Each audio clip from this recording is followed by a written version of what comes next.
Hello, and welcome to this very special episode of the Ways to Change Your Workplace with myself, Prina Shah. It's episode 100, and I'm doing something a little bit different. I have a very special guest with me, my best friend, Jitesh Odedra, who lives in the south of France. He is a teacher of English as a second language. He's a professional counselor. And he's an all-time fun guy. What can I say? Jitesh, hello and welcome. Hi, Prina. Now, It's a pleasure being here. thank you. This is the most polite I've seen you, so I love it. But for our audience, for our audience listening today, I am going to do something really different, and I'm going to hand over the control, the reins, to Jitesh to ask me questions. And Jitesh is just in terms of background and context, Jitesh, I just want to tell the people who are listening that you're my best friend from, gosh, how old were we? We went to lower school together. Yeah, I really disliked you, by the way, there. I have. Yeah, it's funny because I have to always say I've known her since. Yes, we've known each other for a long time, but then we became friends, I guess, more in our early teen years, hey, in Yeah, yeah, upper school days. Um, yeah. and a bit of a caveat as well. I'm very lucky in my life to have many, many deep connections with many people. And my other best friend, Polly, is in Northampton. So I love Polly as well. Jitesh, don't get Yeah. jealous. No, no, I love Polly as well. We all love Polly. But She's amazing. Jitesh, Ways to Change Yeah. Your Workplace is what my podcast is called. And it's episode 100. And I'm handing the reins to you. And shall we begin with, I guess, my corporate life? I think I've been more of a corporate person than you ever have. And do you remember the days when I got my first ever job at British Telecom on the graduate program? Of course I do. I suddenly noticed that you had a laptop and you had a phone, and I was like, "Whoa, Prina, you've succeeded in life.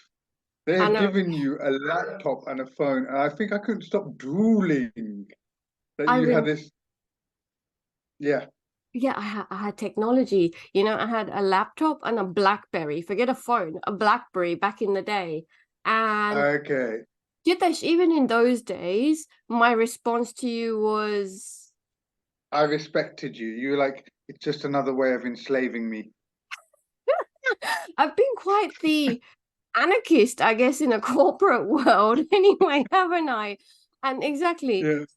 my first ever job, a graduate job at British Telecom, you know, an amazing, amazing graduate program, which has set me up for life, I must say, for the rest of my career. And Jitesh was so excited about all of the technology and all of the goods that I got from my organization. And my response to him was, yeah, but Jit, that's just another way for the corporation to enslave me, as I said. Yeah. I guess from that perspective, even from day one, I have been a little bit wary about working Mhm. in a corporation. So I think even from those days, Jitesh, maybe there was a little entrepreneur budding in me. I don't Yeah. know. Yeah. There was something you were fiercely independent. Yeah. How so? That was true. Why were you fiercely independent? Because you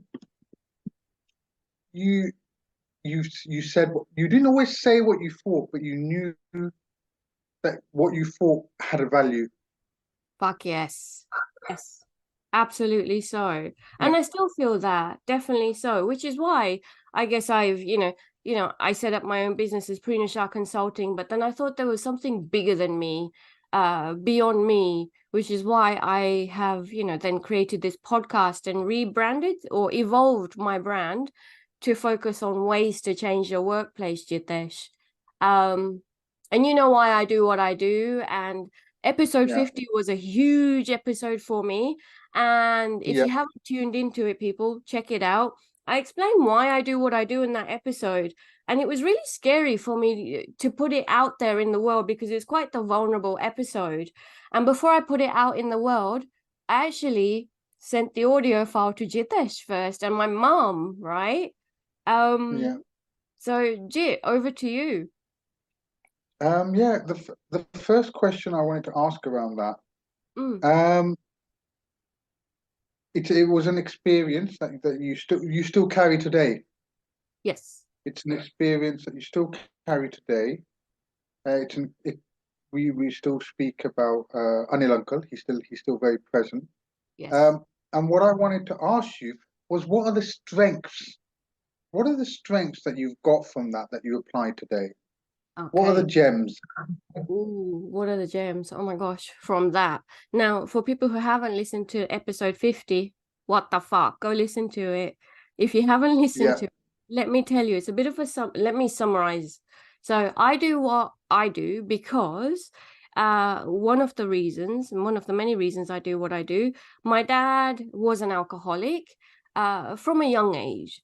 And one thing when we emigrated to the UK, as Jitesh knows, my dad was really impacted by the migration and the lack of status that he had within the yeah, workplace. So he was, at a managerial level in Kenya days, and he really dropped from the hierarchy when he moved to the UK because he was given all of those lines of, well, you don't have enough experience, you don't have UK experience, and no one valued his experience from Kenya, third world country, especially in the UK. So my dad's identity was very much linked to his workplace, as many men's identities are, even up until today. And my dad not being able to find proper work, so to speak, that suited his identity, he ended up working as a shift worker in a bakery and lots of manual labor. He worked damn yeah. hard to get us to where we are. However, that really exacerbated his alcoholism. And Jitesh's question to me was, how has that impacted me? Is that what you asked, Jitesh? What are the gems? What are the strengths? What were the positives out of that experience that made you who you are?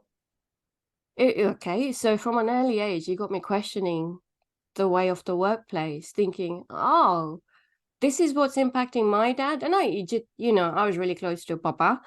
Yeah, We had the best relationship. But then when he'd go on this Jekyll and Hyde kind of journey, I used to I used to observe him at his workplace thinking, what the fuck is his work doing to him? So mm, one of the gems is me observing and questioning the way of the workplace. That's one thing, definitely. And then Jitesh, I mean, you and I get on because you also have an alcoholic father. He's yeah, still alive. Am I okay to talk yeah, about that? yeah, Yeah. And Bhima Uncle is still alive and, alive and kicking. And so Jit understands a lot of what a child of an alcoholic has gone through, which is why I think you yeah, and I are besties, really. One yeah, of the reasons. And so the other gem as well is that I have learned very quickly on to develop a thick skin because you have to. Um, I can read characters quite well, I feel. I'm very good at deflecting to the other, So mm, from a coaching perspective or from a business perspective, that's such a damn good skill because it gets you to focus on the client rather than yourself. It helps you to connect with people so much better. Jitesh, I think it's given me charisma and a character. Oh my gosh, because if we did not laugh, we'd be crying. yeah, So I think I've got a good sense of humor as well, thanks to that. mm, yeah, yeah. What do you, I can can. I ask you, what do you see in terms of the gems of the stuff that we both have been through, but what you've seen from my perspective? Because it's all about Okay. me today. Yeah, the only thing I question slightly, and I don't know if it's me or you can add to this. When you Yeah. said thick-skinned, I almost think our skins have become more porous Oh, in the sense that we absorb a lot as well. So yes. well, yeah. So when you say thick skin, I was like, okay, what does she mean there? Because I'm Oh, not sure it completely left me with a thick skin. On certain issues, it makes me quite cold and blunt, and that's where I yeah, can be thick-skinned. yeah, There's certain issues which are quite clear cut for me, yeah, where you just know, okay, there's no need for emotions here, yeah, and there's certain issues where emotions will dominate the choice. It won't be a logical choice; it'll be an emotional choice. And the fact that it's an emotional choice will mean that it's a logical choice for me because Yeah. it's addressing an emotional need. Um, I think I was just saying this the other. I was thinking of we would talk. I don't know what we were talking about with a friend the other day. Mm. We were talking about starting points, where you started from, and where you are now. Yeah. I think this experience helped us to say, I want to get away from my starting point. I want to rise and climb as much as I can from my starting point and learn and develop and grow in whatever sense. Yeah. But I don't want to replicate the life of my father. Oh, 100%. Yeah. Yes. I think you and I had conversations early on about breaking the cycle, even though, little Yeah. us didn't have that language in us. We just Yeah. knew we didn't want to perpetuate the same old shit again. Yeah. The alcoholic father perspective and the domestic violence and everything else that Yeah. goes on, within life Yeah. then. And we wanted a better life. And I think early on for myself, I knew I wanted to get out of Northampton. I knew there was a world out there. And I think you were just the same as well, yeah, which is Yeah. why we truly connected. But what was Yeah. out there was the unknown. We didn't know because our echo chamber was so, so small with the Yeah. little, school and then the Indian Guju community, Gujarati community, કેમ છો બધા તમે સાંભળતા હો Yeah. તો and you know it was very limiting. And then I went off to uni at Loughborough and you went to London and oh my God, our eyes opened to the world Now there, didn't they, the first time? they do. I've got a question for you on that basis, and I don't think I've ever asked you this question, despite knowing you for so long. What did you want to be when you were 15? What did I want to be when I was 15? That's okay. I wanted to be either a teacher Yeah. or a counselor. Okay. Yeah, yeah. Oh my God, interesting question. So yeah, even when I was young, you know how, I mean, I'm sure many kids do this. We used to play teachers. I was a teacher and my sister Yeah. was the student always. So that was one thing. But then a counselor, because I heard about the concept, Jitesh, but Yeah. I'd never been counseled before when I was young anyway, because Yeah. Indians don't do that, or our our family certainly didn't value No. counseling. No. But I truly saw the benefits of it from what I had Yeah. seen and heard. I remember then, even as I was older, even when I got into the career in HR, I still thought counseling. Mm, Um, but then I found an alternative to counseling, which I, for myself, was better in that I wouldn't be taking on the negative yeah. load of others, but I'd be still helping people in a positive way. So I ended up down a different path to yourself by doing the diploma of coaching, which is how I think for me, that's when the aha moment came. And that's when dots started to join. Mm, Uh, okay. yeah. So I've benefited greatly from that coaching diploma first off, but then, like Yeah. I have evolved beyond coaching to It, consulting to yeah. training. Prina, I always think there was a part in you. I remember you doing the Samaritans Yes. Yeah. even before that. Yes, completely. And It was always there. yeah, So I did there was voluntary, always that. Yeah. yeah, I did voluntary work as a telephone counselor for the Samaritans when I first moved to Perth because I really wanted to give back. And, at that time I'd always done voluntary work of some sort, but the Samaritans really spoke out to me because unlike other phone counseling kind of agencies, their program was thorough, super thorough. And Mm, even though they came from a religious background, they didn't shove religion down the people who called, whereas other phone yeah. lines here do. So that didn't sit well with me. Um, Yeah. Samaritans was something else, Jitesh. Oh my God, that opened my eyes to a whole different world. And it opened my eyes to the fact that I didn't want to go into counseling. I didn't want to do Mm, it. I couldn't take it. yeah. Um, that vicarious trauma, the stuff that you hear, the stuff that you pick up. Yeah, I did Samaritans voluntary work for 2 solid years, and I remember I used to Yeah. do a Thursday night shift, and then we had to do an overnight shift every fortnight as well. the overnight shifts were something else because the phone would be off the hook. Mm, And as much as I was giving back and, doing wonderful stuff for the community, at the end of it, I felt super drained. And the stuff that I heard from the calls that you get, yeah, I couldn't deal with. It was too much, Jitesh. yeah. Yeah. Yeah, it's funny what it just on completely another side note. It just there's something about the weekends and the human experience. We feel loneliness on the weekends because we're left with ourselves sometimes. Ooh, what do you mean by that? It's often when you on the weekends suddenly, if you're not in a conventional situation and you haven't got the family and the kids and the dog and the lawn and this and that, you suddenly have, and you don't have the job, but Yep. suddenly you have time to yourself and your thoughts come. So I can Yeah. imagine why the weekends were off the hook with Samaritans because that's when the demons come back. Yes, yes, absolutely so. Yeah. Yeah. And then that's interesting though. So you talk about, from my perspective as well. I don't have kids. I have a partner, but no mega commitments of, the kids sort, looking after my mom, Yeah. who is wonderful. But yeah, when you have a lot of free times and then after you do those shifts, the Samaritan shifts, a lot of stuff stayed in my head and it still has stayed in Mm, my head. yeah. Um, yeah, it was I quite bet there's certain calls that you can remember in detail. Certain. Yeah. yeah, yeah, 100%. Yeah. The child sex stuff, child sex abuse was especially Mm, awful when kids call and you can't do anything and it's a phone line, so you have mm, to be there. Child yeah. abuse.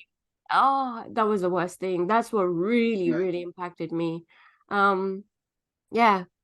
But even through Samaritans, Jitesh, I have to say that was one of the best training courses I've ever Mm, had. It was an 8 week solid intensive training course, one evening every week for 8 weeks. And with that, I learned the best kind of questioning skills. I learned even more how mm, to relate with people. I learned how to paraphrase, to summarize, how to pull things out of people, from a conversational perspective. So yeah, I learned so much and I've benefited so greatly from the Samaritans experience and the training. okay. With all the kindness in the world, I want to ask you a question now. What was an experience where you learnt nothing? Oh, what was an experience where I Because learned? it's positive, where you just think your skills weren't utilized, where you felt frustrated because you were just thinking, okay, this is somewhere where I'm just wasting and killing my time. In my life? Okay, Yeah. let's be honest. We're telling the truth now. Jitesh. Okay. It would be at the end of my corporate career. I reached the peak. As you know, I was the boss of, Mm, and I was bored as fuck. I really wasn't enjoying it. I had an amazing team, so a beautiful team.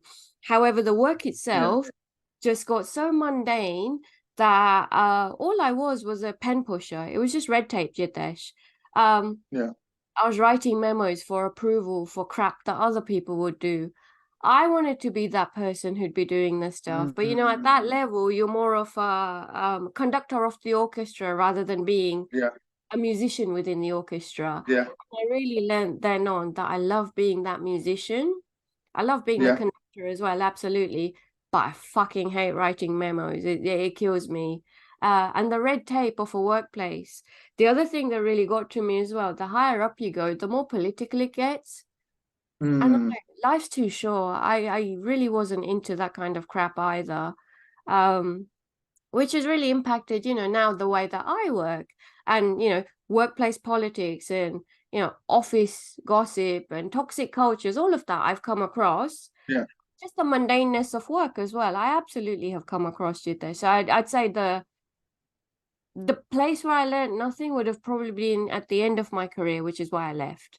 Okay. And I say that in harshness. Of course, you learned something. You learned, but it was just your skills weren't utilized. My brain wasn't utilized to the Okay. best of its ability, and I wasn't giving back. That's the other thing. So I was just there, but not there. Okay. Yeah. Okay. So you give me this beautiful image of a orchestra Yeah, that I thought of, and a conductor. The image that then relates in my head is this idea of a puppet, and a puppet that comes alive when the strings are pulled. that was me in And corporate days. yeah, Yeah, and I was going to say, what would be the strings that get your puppet moving? my own puppet When do now in you, my own yeah, business. when do you become alive?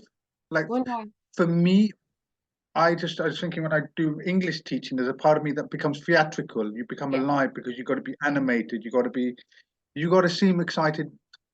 Oh, baby. Uh, Yes, you are on, aren't you? So when I call yeah. it, I mean, we've talked about this at length. So when I'm facilitating sessions, when I'm giving keynote speeches, I shit myself. Oh my God, I am nervous. Mm, Absolutely so.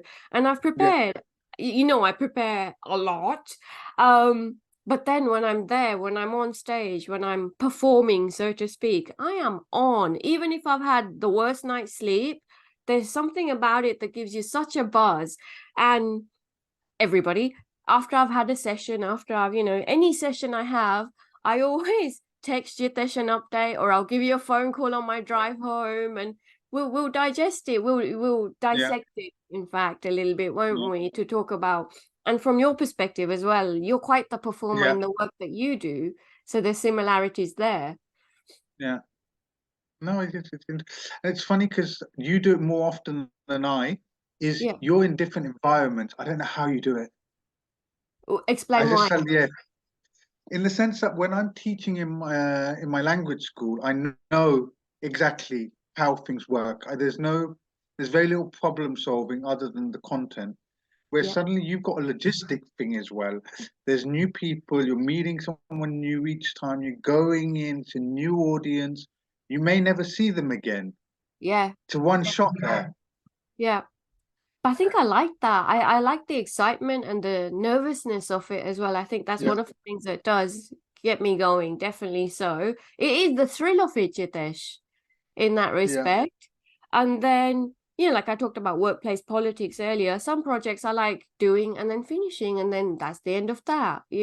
Sometimes yeah, all good things come to an end. So I like working in a project capacity with some clients, and some clients I love the long-term relationships we have. So I feel like I've got a good mix that way, Jitesh. yeah. You've got the best of both worlds. Yeah. I also love, like, through my current business, podcasting. So this podcast, I frigging love. I love Now, geeking Prina, out and researching and learning, and that's given me that. this is a new part of you that I've seen because I'm a bit of a anti-technology. Ha, you are. Um, We're the different. fact that I was an hour late for this Zoom says a lot. Yes.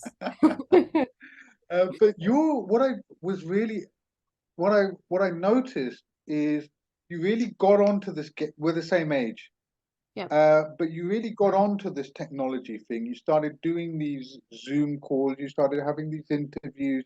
You started setting up pages, but you didn't know this stuff. You're not from an IT background. What was it in you that said, "I want to do this rather than reject it like me"? That's. I want to know what was it for you. Well, I guess I'm motivated to be my own boss, and with that, Yeah. if let's say basics, if I don't have a website, then I'll be the best kept secret, and I'm not going to get clients. That was the first thing. My first website was so bad. You should check it out now. It's brilliant. um, but like, it's an evolution, Jitesh. I feel like if I don't do it, I'm going to fall behind, especially from a business perspective. Yeah. And technology is changing so rapidly.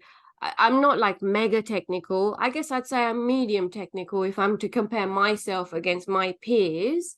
Um, I love it. I love learning, Jitesh. So the thing that I've really enjoyed about being my own boss now is that, yes, I do all of the delivery work for my clients, but then all of the other background stuff. So I am the, finance officer.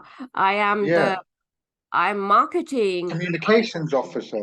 comms, podcasting, Yeah. everything. And one thing I learned early on, or the one big promise I made to myself, is whatever I end up doing, I'm going to do it myself first. So I like this podcast and, learn how to do all of the technical elements. And then I will outsource it because I feel I need to learn about every single part of my business. Then I'm happy to outsource it. Yeah. Yeah, I love Okay. learning. Yeah. Okay, I've got a question around the pod. What was one of the most difficult moments around the podcasting? What was difficult for you around podcasting, and what was easy for you around podcasting? What was difficult for me around podcasting was initially I wanted big, big people on the podcast. And I thought, who's going to speak to little old me? And then I thought, fuck that. Stop talking like that, Prina. So I had to have a big Mm, conversation with myself. And then I thought, no, I am good. I am great at what I do. And I started to reach out to wonderful people, like these big thinkers. And people started saying yes. So I've had some amazing guests on the podcast, Jitesh, that I would not have even dreamt of when I first started it. So the hard thing yeah, for me was my own mindset, to get over my own yeah. mindset. And the easiest thing for me is to have these wonderful guests and to pass on their message as well. And these are Mm, wonderful mm. people. So I'm very particular about the people that I invite on my podcast as well, because it has to be good for my audience, it has to be worthwhile. You're scraping the barrel today. I'm not. Come on. Not at all. Uh, Yeah. So I think that's been really good with it. And just yeah, I have made some amazing connections. And Jitesh, I've learned so much as well through the podcast. And I know you've listened to quite a few, and you were talking about the toxic masculinity one, which you really yeah. enjoyed. All of those different ones. It's just fascinating topics. And the other thing, Jitesh, as well, is that, when you work in when I worked in the corporate land, I had shackles. I couldn't be creative. I couldn't No. think. I couldn't have the conversations that I wanted to. I'm my own boss now. I can do what I fucking want to, and I can talk to who I want to about what I want to as well, which is the other bonus. Now, the pleasure of me being the interviewer, I've got a question for you. Another question, talking about creativity. Something that you haven't mentioned, or you may have mentioned in your podcast, but I didn't pick up. There's a part of you which is extremely artistic. How do you deal with that part of you? Yes, yes. So there, okay. So for the people who don't know, many people may not know. So when I was working in HR in my early 30s, I had an early midlife crisis, I guess you could call it that, thinking, what the hell am I doing in HR? So I actually studied, well, I became a glassblower's assistant for 6 months at a university. Then I fell in love with all things art even more. Then I started to study a degree in contemporary art while also working. And I've completed my degree of contemporary art over 4 years. It ended up being, and I, became a practicing artist, and I've had many an exhibition. But I haven't exhibited, I probably for around 6 years now, Jitesh. I haven't created a piece of Mm. art. And for people on YouTube, I've got some artworks there behind me, the kangaroos and all, the paintings behind me. So what do I miss about it? The tactile element, definitely Yeah. so. Definitely so. But I feel I get that from cooking. I love cooking. So that's another Yeah. creative outlet. Um, But what my business gives me is the creativity of thinking, Jitesh. So I'm still super creative with my business. So creativity of thinking for the podcast and, the various guests and the kind of questions I'm going to ask Mm. them and what I'm going to pull out of those conversations. Um, the creativity to work on amazing client projects where I can choose, this is where we should go. This is how we could go. Let's think outside of the box. And my clients have faith and trust in me and go with me from that creative perspective as well. The other creativity element I've had also is last year or the year before, I think it's been a couple of years now, I self-published a self-coaching Yes. journal. You Can't Stop a Shooting Star. And, I journal today myself. Um, so I'm still creative, Jitesh, but in a different way, not in the typical artistic sense of Yeah. being creative on a canvas. I still feel like my creative brain is being fed. Just the tactile element of paint and spray paint and brushes and glass blowing. That's not there. But Yeah. it's not gone. It's not out of me. It's there. It is there. It is there. It's the time element as well, Jitesh. You know, like Mm, with a corporate job and then life as well, you know, I want to yeah, live. yeah, Yeah, but there will come a time. And I think the thing with art is it will call, it will come to me. And I yeah, think, you know, you can't just pull out a painting out of your ass. You have to really think, you have to feel, you've got to be in the moment, haven't you? You can't just yeah. create from an artistic perspective. Okay, no, That's all. no. Yeah. Yeah. Creativity. So I still get it. Create. Yeah. That's yeah. I still find it because it's one of these topics. It's a word that's thrown around a lot. Yep. What is creative in that sense, and it's also interesting. What does that word mean to you? Yes. Yes. Indeed. And my definition of it is thinking differently. And yeah, essentially. Yeah. Um, and I am still getting that. Now, talking about creativity, I would like you to project yourself from 10 years from now. Oh, What okay. would you have achieved by then, and where would you be? Oh my What would God. be different? What would be the same? Get What would there. you achieve? What would be different? What would be the same? 10 years, achieve. Okay. Okay. In 10 years, I would have written at least one book. Um, in 10 years, I'll be even more global than I already am and traveling even more than I already am. I'll be working in south of France every now and then, and Excellent. I'll be visiting you more. Yeah, Um, in 10 years, I will have even more. I feel like, as being my own boss, I have freedom of time, which is amazing. It's the best thing in life, yeah. I feel in 10 years, I'll have more of a routine in relation to free time and the work-life boundary as well. yeah, I think that's the evolution of me in that respect. In 10 years, I will have even more impact in helping even more people to find ways to change their workplace because I truly, genuinely believe in it. Jitesh, in 10 years, the world of work is going to be so fucking different that it scares me and it excites me as well. So yeah, I always have to keep on top of my learning with the evolution yeah. of everything that's happening societally in the workplace, you know? So that's good. What will be the same? I think my character will still be the same. I think I'll still have the Excellent. love. I still will have the love of what I do. And you know, everything I look at as an experience, you know. So every single, I Mm, mean, even this week, it's just been such an amazing high. Like everything that I do is a wonderful experience. I'm very grateful to have all of that. So I think that gratitude, my sense of humor, my character, it's all still going to be there. That's going to be the same.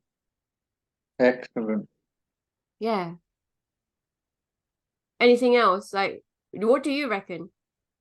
And it's funny because I think, like you said, you will. I think what will be different is I think there'll be another element that will you'll be something will develop out of this. I can't name it, Yeah. but there'll be something that will be born out of this that will lead to something else as well. So there'll be another feather in your hat. I just don't know what that feather will be. I think your personality will remain exactly the same. I think that was a good thing. But I think also your personality will become, not your personality, your way of engaging with people will become even richer if that's possible. Yeah. Yeah. Yeah. Yeah. Completely Because agree. it's just life, Like, more layers, more experience. yeah.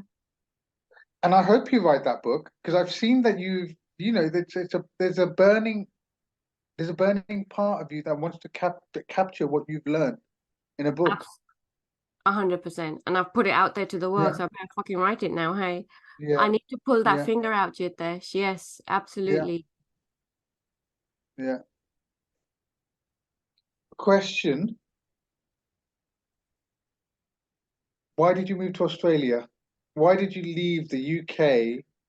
And yeah, what has Australia given you? Okay. I left the UK in my early 20s. I was working really, really hard, really long hours in London, living in a dive. That's all we could afford, me and my partner. And Australia was this shiny, happy land full of promise, hope, and joy, you know? Um, grass is greener on the other side and all that. So Yeah, that's why I moved, really. You know, so I was working damn hard, wasn't really saving much in London because the cost of living was so high, especially in our yeah, 20s. And then we moved to Sydney, Jitesh. And Sydney was much the same as London. And I thought, what the fuck have I done here? Honestly, so. yeah, So we lived in Sydney for a couple of years, but then we moved to Perth in Western Australia. And I think since then, life has truly changed. And I feel settled mm, here. Perth is beautiful, Jitesh. There's so much opportunity here. I've had the ability to quit corporate life and set up my own business. I don't think I'd have that in yeah, Sydney. I think there'd be far more competition. In London, it will yeah, be even harder. Like how do you stay yeah. afloat in London? Yeah. So I think Perth has given me a lot, and moving to Australia has given me so much. And that's why I am where I am as well, Jit. Okay, Yeah. that's good to hear. Yeah. That's Interesting good to question. hear. Yeah.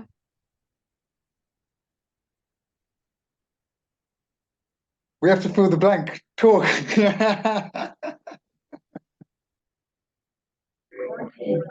Okay. Prina, the question I wanted to ask you Mm-hmm. was you've done a lot of individual sessions. Okay. Explain. You've done a lot of individual sessions where you coach people. Oh yeah. Yeah. Can you think of one moment where actually you learned something that changed the way you work? It's one of those life-changing moments for you in your sessions when you were coaching it, just a gem that was dropped for you by the person that you're supposed to be helping, where you thought, oh, the roles have reversed. Okay. I learned from every single one of my Yeah, coaches. I'm straying away from coaching more so now just because it's so time intensive. However, I learned from all of my coaches. They're amazing, and I keep in touch with the majority of them. They're beautiful people.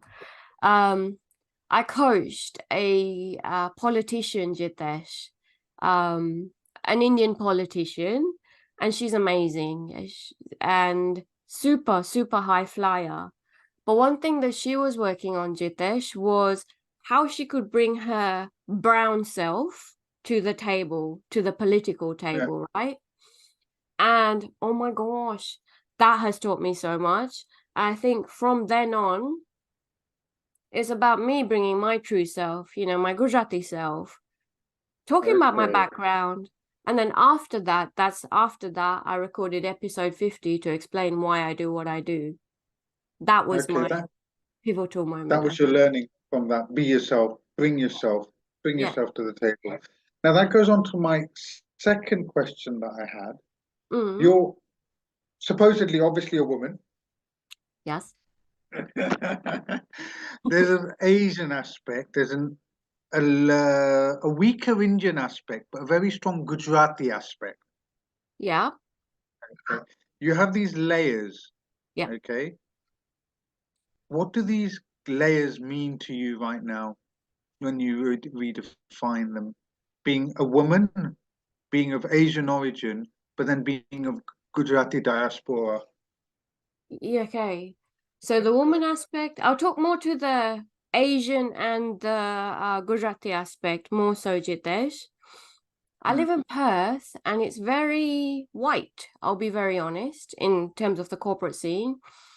I have only had throughout my whole career, Jitesh, only one brown manager similar to myself. I've been yeah, working for frigging donkey's years, yeah? So I feel that I am representing people like me because there's many yeah, of us out there, but we're still not mainstream. And that really gives me the yeah, shits. And that's something, I am on my high horse about, and stuff really needs to change because organizations bang on about diversity, equity, and whatever. But I yeah. still feel there's a lot of lip service there. And that really truly needs to change. So for myself, I would say that I didn't have role models. I didn't have brown role models, Jitesh. I No, didn't we know that didn't. you could do this. Yeah, we both didn't, right? So I want to be that role model, not from like that high and mighty perspective, but if you see her, you can be her, you know? Yeah. Sorry, it takes just a moment to walk down memory lane. The Yeah. only time it was cool to be Asian in the early 1990s was Grass Up Apache Indian, Apache Indian. Bally Sagoo, Yes. yeah, and goodness gracious me, Fuck yeah. So this is talking that to our UK background, a TV comedy series called Goodness Gracious is, Me, when we first properly saw brown people on TV, oh yeah, yeah? And the whole world changed for us then, didn't it? It's like, yeah, whoa, we can do this as well. Yeah, these are people like us. So Jit, yeah, I want to be that. I want to give opportunities in that respect to other people like us as well. And, not like us, like people who are diverse. You can do this. You can be your own boss. You can do whatever the fuck mm, you want to. Um, and you can make a positive difference to the world in the way that you want to. So I want to show people that you can do that.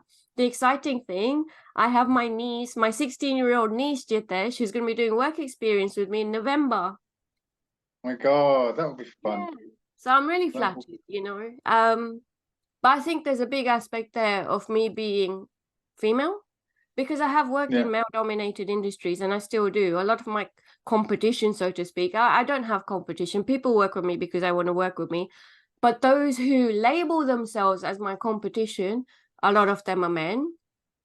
yeah, I don't feel like I compete with anyone apart from against myself, really. And then from beautiful sentence. Yeah. And then the Asian perspective and the Gujarati perspective, I'm representing because there's not many of us out there representing, and that shit needs to change.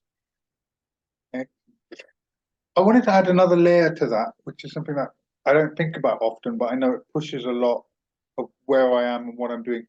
Being a child of an immigrant and being or you being well, we're both immigrants as well.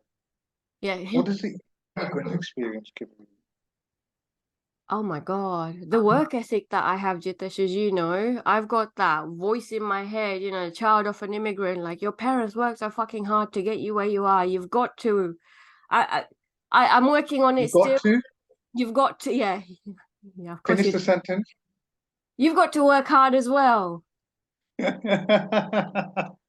That's the voice in my head, right? And I am, that's but okay, we're getting Jit, you're getting into counselor Jit now. There's a but. I still feel that it's not enough. mm, yeah, But what is enough? When will it be enough? yeah. And I mean, That's and that's how our parents drove us, yeah. yeah, And you know how it I was when I got results at school, yeah, and when yeah. I told, I remember the oh t-shirts. my gosh, yeah, I think something that the only time, Prina, I think what it is I play my own life. I can't extrapolate to others. But it's this idea that we're just programmed to search for something in the exterior. The yeah, external is supposed to give us this the whole time. And it's such a wasted effort and time because it's not in the external actually what you're searching. 100%. Uh, yeah, whether it be love, whether it be money, whether it be work hard, that voice saying work hard, it's the Yeah, external voice. yeah, Even though it's coming from inside, it's coming from this history, and you think, yeah, totally. And this Jit, takes me on to my, yeah, I sorry. got I no, that's a really good point. I got really competitive with myself. So, I got all into metrics and data and all of that. Probably last year, I got super fucking anal with all of the numbers in my business. Hmm. But then I got obsessed with it, and I really had to have a conversation with myself to just drop that thinking and just be myself and return to myself. And as soon as I Yeah, did that, Jitesh, everything changed for me. It's about letting go, isn't it? That yeah, that control aspect of things. yeah, We control nothing really, yeah. but we We think we do. try to, Yeah, we try to. yeah, yeah. That was a big question. Yeah. I had another one for you.